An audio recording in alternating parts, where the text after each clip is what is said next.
जिस औलाद के लिए मैंने अपनी सारी जिंदगी दे दी, उस औलाद के अंदर मेरे लिए इतनी नफरत। एक याद है कहानी सूरज की तपिश की तरह झुलसा देने वाली नफरतों की। ये तो अच्छा है कि शुरू में ही आपने ये चेहरा देख लिया जो आपको इस खेल में देखने को मिलेगा। बेहतर यही है कि आगा जी अपना फैसला बदल लें, वरना इस घर में बहुत कुछ बदल जाएगा।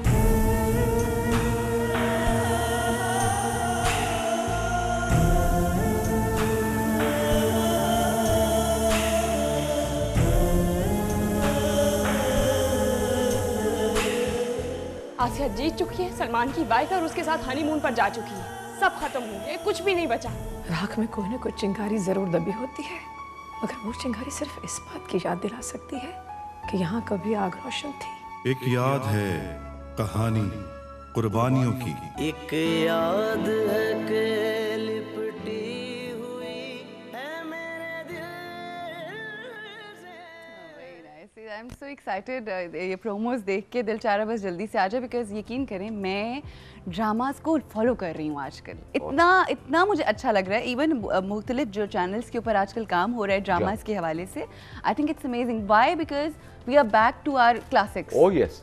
और ये मैं समझता हूँ कि ये मुझे एक अफसोस होता है एक बात पे कि पाकिस्तान में कोई कल्चरल पॉलिसी नहीं है।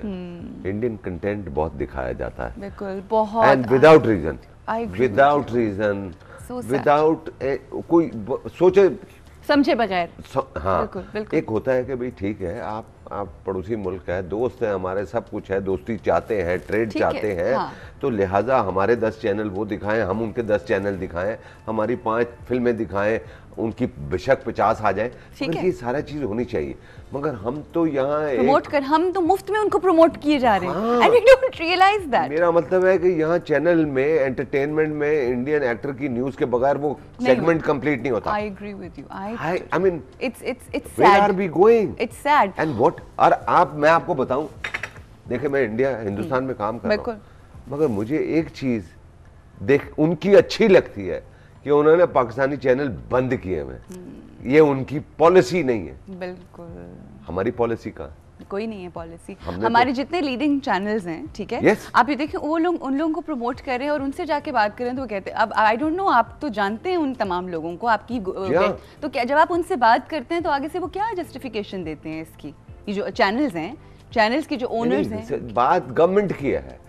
गवर्नमेंट ने रिस्ट्रिक्शन लगाई हुई है, केबल ऑपरेटर्स को बोला हुआ है पाकिस्तानी चैनल नहीं दिखाने। सही। यहाँ कोई पूछने वाला नहीं है। बिल्कुल सही। मेरा मतलब कैसे दिखा रहे हैं आप? स्टार प्लस बंद हुआ, वो ड्रीमर्स के नाम से चल रहा है। बिल्कुल ऐसा ही। फलाना चैनल बंद हुआ, वो किसी और नाम से चल। ये अंधेर नगरी, मेरा मतलब है। लेकिन फिर भी इस अंधेर नगरी में भी जो हमारे ड्रामाज है ना, मैं वही कह रहा हूँ कि अल्लाह ताला ने इतना करम किया है कि ये जो इस वक्त हमारा ड्रामा जिस लेवल पे है, हमें फख्र करना चाहिए कि पाकिस्तान में इतना टैलेंट है। और इंडिया का ड्रामा, इंडिया की फिल्में बहुत अच्छी हैं, मगर इंडिया का ड्रामा हमारे ड्रामे जैसे नहीं हो सकता, हो ही नहीं सकता। इस वक्त जी हमारे एक ऐसे प्रोड्यूसर जिन्होंने नया इस इंडस्ट्री को ज्वाइन किया है, और ऐसी उनकी तो धूमें मच गई हैं कि उनके प्ले की तो खैर हर तरफ वाह हो रही है, मगर उसके साथ साथ जो है उनकी बहुत वाह हो रही है। हमारे साथ इस वक्त लाइन पे हैं इसी ड्रामे के प्रोड्यूसर साहब मुख्तार जी। अस्सलाम वालेकुम। वालेकुम अस्सलाम, कैसी हैं परूज जी? मैं बिल्कुल ठीक हूँ। अस्सलाम वालेकुम शेख साहब। वालेकुम अस्सलाम Mukhtar, how are you? Sir मैं माशाल्लाह शुक्र अल्हम्दुलिल्लाह मैं बिल्कुल अच्छा हूँ। तो ये इतनी जो आपने जगह बनाई, और मैंने सुना है कि वो तमाम चीज़ें जो कि रिक्वायरमेंट थी उससे बढ़कर आपने अपने आर्टिस्ट को भी खुश किया और हर चीज़ प्रोवाइड की डायरेक्टर को, क्योंकि देखिए डायरेक्टर भी उसी सूरत में अच्छा काम कर सकता है। शाहिद ज़हूर साहब एक बहुत बड़ा नाम है हमारी इंडस्ट्री का डायरेक्शन के हवाले से, मगर प्रोड्यूसर अगर अच्छा ना हो तो मुझे बताएं कि कोई मुश्किल नहीं हुई आपको आउट ऑफ द वे जाके तमाम चीज़ें मैनेज करना, फाइनेंस इस तरह से आपने प्रोवाइड किया? कैसा एक्सपीरियंस रहा आपका?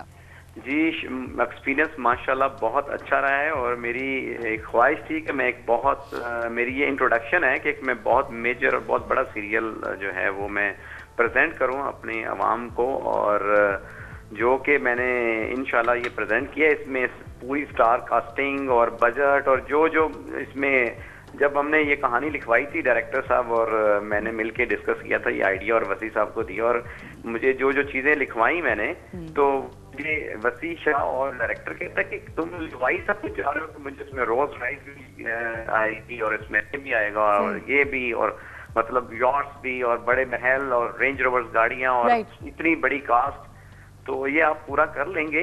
बिकॉज मैं नया था और उनको ये नहीं था कि मेरे पे ये मतलब एक एतमाद नहीं था कि शायद ये इस तरह कर सके, ये तो बच्चा सा है और ये कर पाएगा, लेकिन इंशाल्लाह मैंने ये कर दिखाया है। और आप इसमें देखें कि सब माशाल्लाह बड़े स्टार, जावेद शेख साहब हैं, नुमान इजाज साहब हैं, मोहम्मद राना साहब हैं, रेशम जी हैं, नौशीन शाह जी हैं और सबा फैसल जी हैं, मतलब दीबा जी हैं, एहसन खान साहब दीबा साहिबा हैं, तो सब ने मेरे साथ, बिकॉज मैं आर्टिस्टों की वजह से ही बना हूँ और मुझे सारे ही आर्टिस्ट मेरे से बहुत प्यार करते हैं। लेकिन मुख्तार साहब मैं आपको एक बात जरूर बताना चाहूंगी, अगर आपने इतने बड़े बड़े नामों को हमारे मुल्क के खुश किया and if they are happy with you, तो यकीनन जो आवाम है वो जब आपका प्ले देखेगी और जो व्यूअर्स हैं जब देखेंगे तो डेफिनेटली इसको बहुत पसंद करेंगे। आपके लिए मुझे कहना है कि हम आपके लिए बहुत दुआगो हैं और बहुत शुक्रिया and welcome to this field जिसके अंदर आप आए हैं, और इंशाल्लाह अब एक के ऊपर एक जो है वो आपके जो हैं वो ड्रामाज आएंगे और हम देखेंगे और हमें यकीन है कि बहुत अच्छा काम होगा और एक बहुत अच्छा एडिशन है आपकी सूरत में हमारे इस इंडस्ट्री के अंदर। अच्छा सर, जब आप डायरेक्ट करते हैं और आपने जो फिल्म की डायरेक्ट मुश्किल 1995 में रिलीज हुई थी, राइट? सो मुश्किल के अंदर बहुत अच्छी कहानी थी और बहुत ज़बर डिफरेंट किस्म का एक सारा सिलसिला था। मुश्किल को लेकर, सिर्फ हम मुश्किल की बात नहीं करने लगे, सिर्फ मुश्किल को लेकर मैं आपसे ये पूछना चाहती हूँ कि हमारे यहाँ मुश्किलात की बात होती है, मुश्किलात हैं हमारे मुल्क में भी, मगर ज़्यादातर ये बात की जाती है औरतों की ज़िंदगी में बड़ी मुश्किलात हैं। मगर मैं पर्सनली आई वोंट से कि मैं एंटी वुमेन हूँ, मगर मैं मर्दों के हक़ में बहुत बात करती हूँ, ठीक है? मुझे लगता है कि मैं औरतों के हक़ में बहुत बात अच्छा है, ये बड़ी अच्छी बात है। मगर मर्दों के भी मसाइल होते हैं, मर्दों की भी मुश्किलात होती हैं। आपको क्या लगता है कि मर्दों का मेजर मसाइल या मुश्किलात क्या होती हैं उनकी ज़िंदगी के अंदर? नहीं देखो, बहुत देख, मैं तो मैंने कभी औरत को आदमी से कमतर नहीं समझा, सही पहली बात तो। और औरत जो होगी वो ऑब्वियसली अपने, आपने उल्टा कहा और मैं भी उल्टा यही बोल रहा हूँ, मैं मर्दों के लिए नहीं, मैं औरतों के लिए बोल रहा हूँ, राइट? बहुत से मर्द ऐसे हैं जो अपनी बीवियों को, अपनी खानदान वालों को अच्छा ट्रीट नहीं करते, औरतों को, सही। और कुछ औरतें ऐसी हैं जो अपने हस्बैंड को ऐसे अच्छा ट्रीट नहीं करती, एग्री, और वो उनसे सिंसियर नहीं होती, ठीक है, ऐसे है। सो ये दोनों तरफ है। तो हम ये नहीं कह सकते कि यार औरतें जिनकी वजह से आदमी परेशान होते हैं, कुछ मर्द भी ऐसे हैं जो औरतों को परेशान करते हैं, जो कुछ ऐसे मर्द हैं, हाँ बिल्कुल बिल्कुल ऐसे है, बिल्कुल ऐसे है, ठीक है। तो मेरे हिसाब से ये 50-50 है। अच्छा, मैं मुझे मुश्किलात की बात करी थी ना, वो उस एंगल से कि जिस वक्त शादी होती है ना और आप एक बीवी आपके घर के ऊपर आ जाती है एंड ऑल दैट, सबसे बड़ा मसला मर्द के लिए तो ये होता है कि वो अपनी माँ और बीवी को कैसे हैंडल करे, you know, all the situations, and then obviously you are a provider, men are provider, वो करने होते हैं, बाहर का भी ख्याल, अंदर। उस हवाले से मेरा था कि मर्दों की जो मुश्किलात होती हैं वो क्या है, क्योंकि नॉर्मली आपने देखा है औरतों के बारे में ही बात होती है ज़्यादा। So I just being a man, आपको क्या मुश्किलात का सामना? मैं समझता हूँ इसमें भी औरत का बहुत बड़ा दखल होता है, ठीक है। उसको यानी कि अपने हस्बैंड को किसी ऐसी गैर ज़रूरी रिक्वेस्ट करके उसको ऐसी जगह पे नहीं फंसाना चाहिए कि वो बेचारा मुश्किलात में गिर जाए। बिल्कुल सही। तो उसको अपने एक दायरे में रह के कि मेरा हस्बैंड कितना कमा सकता है, कितना ला सकता है, कितना टाइम मुझे दे सकता है, ये उस औरत का काम है कि वो उसको कैसे लेके चलती है। बिल्कुल सही, ये समझदारी है, समझदारी है। तो इसी तरह आदमी का भी फर्ज बनता है कि वो औरत को कितना, अपनी बीवी को कितना टाइम दे, उसकी कितनी ख्वाहिशात पूरी, जायज ख्वाहिश खाता, जायज ख्वाहिश अन्नेवाही ना ख्वाहिशें करना शुरू कर दे। फिर तो लिमिट नहीं है ना, यहाँ तो रैट रेस है कि जी वो फलां मिसिस शकूर ने फलाने ने डायमंड सेट पहना, मुझे भी वो चाहिए, एलवी का बैग चाहिए मुझे, गुची की ये चाहिए, तो आई मीन ये नहीं, एक लिमिट से। अच्छा, हर चीज की डेफिनेशन होती है हर इंसान की जिंदगी के अंदर। Best women and perfect women की डेफिनेशन और वुमेन फॉर यू की डेफिनेशन क्या है आपके लिए? कौन सी, मतलब एक क्वालिटीज क्या होनी चाहिए एक औरत के अंदर? जो औरत अपने हस्बैंड को एक मजाजी खुदा समझे अपने दिल से, वो कंप्लीट है। उसमें तो सब कुछ आ गया। और आजकल ऐसा माल बड़ा ऐसा माल चाइना से भी नहीं आ रहा। सर, व्हाट इज समथिंग, माशाल्लाह we see you have everything, और अल्लाह की ज़ात आपको मजीद औरत आ करे। कौन सी ऐसी चीज़ है जिसकी ज़िंदगी की कमी आपको फील होती है अपनी ज़िंदगी में? मैं जिसको कमी को महसूस करता हूँ वो सिर्फ दो चीज़ें, दो क्या मतलब, मेरे वालिदैन जो है ना, मेरी वालदा का इंतकाल 1983 में हुआ, जब मैं लाहौर में पहली दफ़ा फिल्म करने के लिए आया, कभी अलविदा ना कहना। That was my first film, जो मैंने यहाँ लाहौर में, उससे पहले एक फिल्म की थी धमाका, वो फ्लॉप हो गई थी।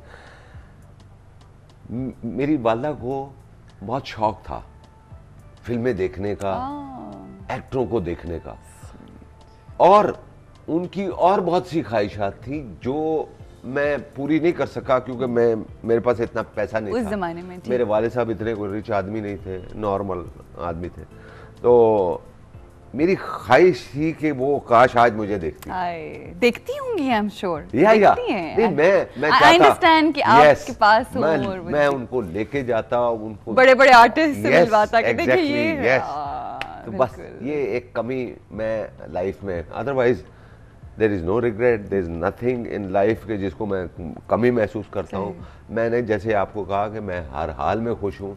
मैं एक जाते जाते एक मिसाल देने लगा हूँ कि जब मैं हिंदुस्तान में शूटिंग करके पाकिस्तान लैंड किया, अब हिंदुस्तान का जो आर्टिस्टों का जो टेंट्रम्स हैं वो एक अलग हैं, और उनको जिस तरीके से रखा जाता है, खाने 10-12 डिशेज हैं, वैनिटी वैन खड़ी हुई है, 5-6 आदमी खड़े हुए हैं, तो अब ये वहां पे काम करके आप पाकिस्तान में आके किसी ड्रामे में काम कर रहे हो। ये मैं सच्चा वाकया बता रहा हूँ आपको।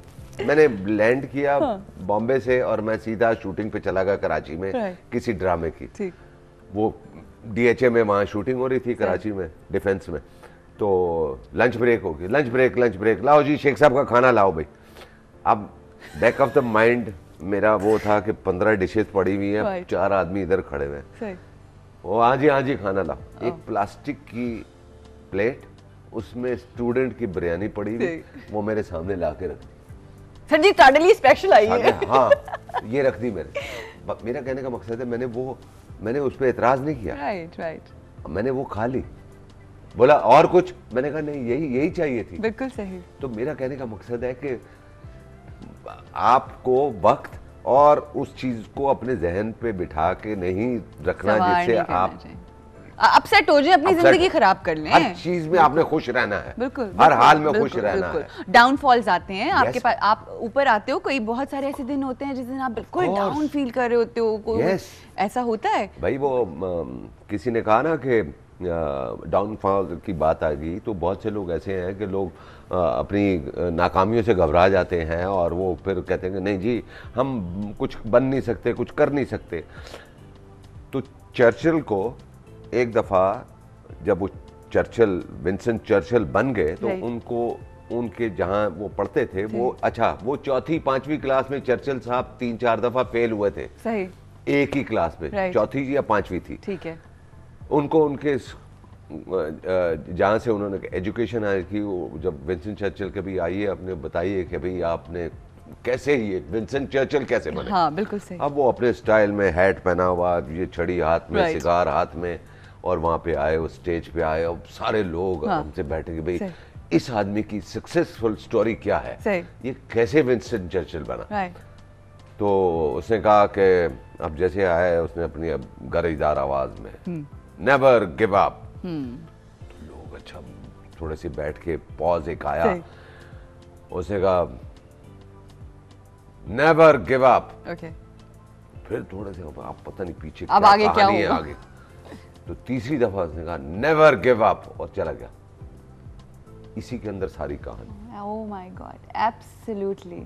Keep trying. Yes. Keep trying. Yeah, keep trying. yes. And there you Never are. give up. Never give up. I have done that. Absolutely. I have done that. और I've seen all, you know, ups and downs in my life. आपके ज़हन में ये होती है never give up. Keep, you know, you have to go on and on and on. अल्लाह ताला भी यही कहता है। सही। आज यहाँ पे मैं देखने वाली जितनी भी ख़वातीन या जितने भी मर्द हज़रात, बच्चे, जितने भी लोग मुझे इस वक्त देख रहे हैं, मैं बात कहना चाहूँगी। शेख साहब ने अपनी बातों में एक बात कही कि मेरे जो फादर थे वो बहुत रिच इंसान नहीं थे, मतलब ठीक है एक नॉर्मल जिस तरह से ज़िंदगी गुजर रही है, अब अल्लाह की ज़ात बहुत अच्छे हालात हैं और माशाल्लाह इसी तरह से आगे सारों के लिए आसानियाँ हों। आप लोगों से ये कहना है कि ज़िंदगी में अगर आज आपके पास कुछ नहीं है और आप समझते हैं कि आप बहुत कुछ अचीव करना चाहते हैं, तो टुवर्ड्स द एंड शेख साहब ने जो एक बात कही है कि never give up, keep trying, keep trying, and that's the key to success. That's it. And I think along with never give up, think positive. Of course. Always. Yes, think positive and never give up. बिल्कुल। ये निचोड़ है life का, जिंदगी का निचोड़। वो मैंने एक सवाल मैं पेश करती थी शो मीट द मैन, उसके अंदर मैं मुलाकात करती थी जो मतलब मर्द हजरात हैं हमारे मुल्क के, तो उनसे मैं एक सवाल किया करती थी जो मेरे जहन में था जो आपने खुद बोल दिया कि मैं पूछती थी कि आपकी जिंदगी का निचोड़ क्या है। यू नो एक होता है ना आप एक कंक्लूजन पे पहुंचते हैं, तो आपने खुद से मुझे बता दिया कि ये हैं दोनों निचोड़ कि पॉजिटिव रहें and always keep trying. Sir, lovely meeting you and lovely knowing you. खैर कैरेक्टर तो हम लोगों ने जो जाना और एक याद है कि जो बात थी वो तो बहुत ही मज़ा आया, मगर आपसे बात करके बहुत अच्छा लगा। जितना अच्छा मुझे टेलीविज़न पे आपके इंटरव्यूज़ देख के लगता था उससे डबल मज़ा आया, because obviously it was live, you know, it was great. और बहुत पॉजिटिव ऑरा है शेख साहब का और बहुत पॉजिटिव पर्सनैलिटी है and very energetic and you know that transfers. There is many more things to be you know describe, you know, और वो हम किसी वक्त इंशाल्लाह सर ये आपका वादा है, पूरा नहीं हुआ। हाँ ठीक है, अभी बड़ा कुछ है टू बी, क्योंकि आज हमारा फोकस जो था वो प्यार है ना, ड्रामा था। अभी लाइफ के बहुत से पहलू और बहुत से हिस्से हैं जो Why one should be positive? Absolutely. You see? जो next हमारा इंटरव्यू है उसकी लाइन आपको हम आज ही देकर जा रहे हैं। Why you should be positive? इसके ऊपर हमने पूरा इंटरव्यू करना है शेख साहब के साथ। Again, sir, thank you so much. Was lovely meeting you. और आप लोगों को भी यकीनन बहुत मजा आएगा और यकीनन आप लोगों ने भी बहुत कुछ सीखा होगा। जिंदगी के निचोड़ बता दिए शेख साहब ने। अपना और अपनों का बहुत ख्याल रखें और इसी तरह से पॉजिटिव रहें and never give up.